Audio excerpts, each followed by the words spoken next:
তবে সীমা আমি তোমার কাছে আহলে বাইতের সদস্য হিসেবে একটি আবদার করছি। আজকে জুমার দিন, জুমার নামাজের সময় হয়ে গিয়েছে, আমি তোমার কাছে শুধু একটি বিষয় চাই, আমি একটু জুমার 2 রাকাত ফরজ নামাজ আদায় করতে চাই। সুবহানাল্লাহ বলে।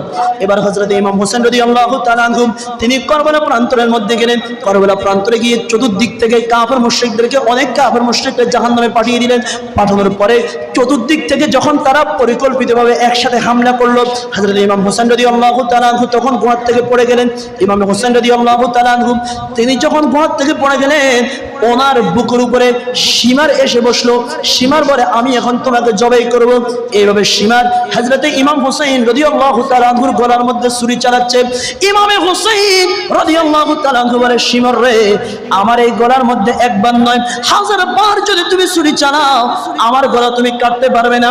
কারণ আমার এই গলার মধ্যে রাহমাতাল লিল আলামিন নবী মুস্তাফা জীবন দশায় হাজারো হাজার বার চুমু খেয়েছে। জোরে বলুন সুবহানাল্লাহ।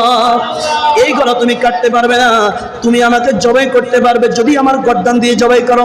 তবে সীমা আমি তোমার কাছে আহলে বাইতের সদস্য হিসেবে একটি আবদার করছি।